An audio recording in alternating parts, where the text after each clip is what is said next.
Are you ready, kids? I can't hear you! Shut up! Oh! Shut your bitch ass up! Who lives in a pineapple under the sea? SpongeBob SquarePants! Absorbent and yellow and porous is he. SpongeBob SquarePants! If nautical nonsense be something you wish. SpongeBob SquarePants! SpongeBob SquarePants The Cosmic Shake is a platformer game developed by Purple Lamp and published by THQ Nordic. The story obviously follows SpongeBob and Patrick as they travel to Glove World, where they purchase bottles of soap that will make their dreams come true. Because of these wishes, and because SpongeBob and Patrick are dumb, they accidentally open up strange worlds called Wish Worlds that they must go to rescue their friends and their universe as it has been torn apart. Oh, and Patrick gets turned into a balloon. I wish, if I were a balloon, I'd be able to do cool stuff like this, and this, and this. See, SpongeBob? Oh, I am a balloon. That's probably why I've been feeling so bloated lately. There is really nothing special about this game. It is a basic platformer with nothing unique about it. It doesn't feel like any time or effort was put into making the game anything other than a basic game that has SpongeBob and other characters from the show in it. All the voice actors from the show also reprise their roles, even though some of the voice actors sound asleep sometimes.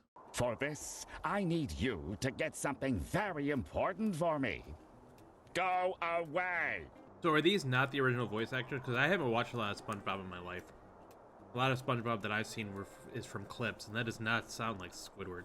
And I know that they are catering to children and to fans of the series, but games should be catering to everyone.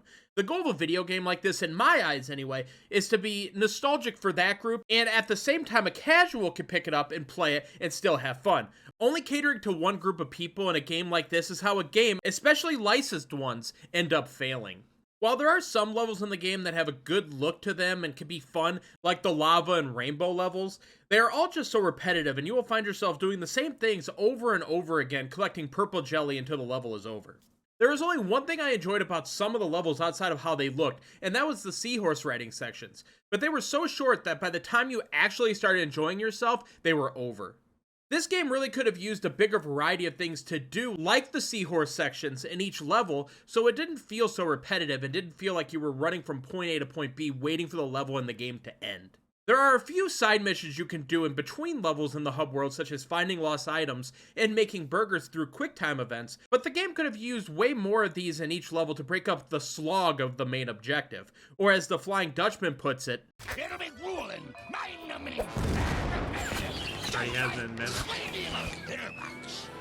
the combat is also very basic and very easy, and they don't really go out of their way to add any kind of difficulty here, nor do they seem to really care to upgrade the combat from Battle for Bikini Bottom, a 2003 game that was redone in 2020, since it is basically the same combat here. The enemies will provide you no challenge, and you will just run through the game fighting the same tired enemies over and over again for 7 to 10 hours, no problem without breaking a sweat.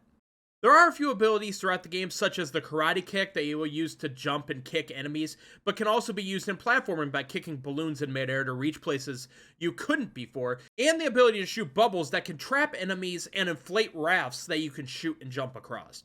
This is just to name a couple of abilities you will encounter throughout the game.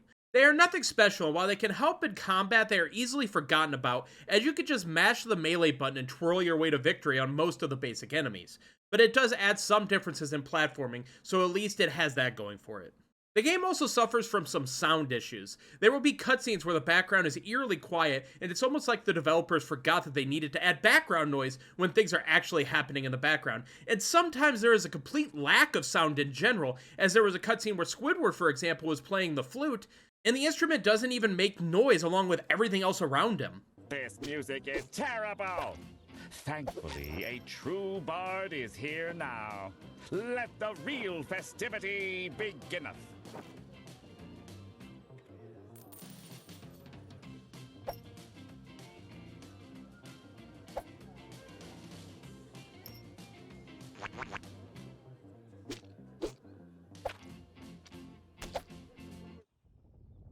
There was a complete lack of sound there. That was really weird, and I'm scared. In the end, this is just a run-of-the-mill platformer that does nothing special, and while some of the level designs are colorful and nice to look at, nothing else around that level design does anything that well, and it just ends up being a game that is very forgettable and very disappointing, and that is why I am giving SpongeBob the Cosmic Shake a 5 out of 10. I do believe that SpongeBob and all the supporting characters can make for a great platformer game. All the pieces are there, and Battle for Bikini Bottom is known as a cult classic, so they have done it before. But for me, the Cosmic Shake fell short of that game in most platformers you can get out there. Maybe with a price drop, and if you're a big fan of SpongeBob, this game may be worth picking up for a quick trip down memory lane. But at full price with what is presented, this game is not worth it.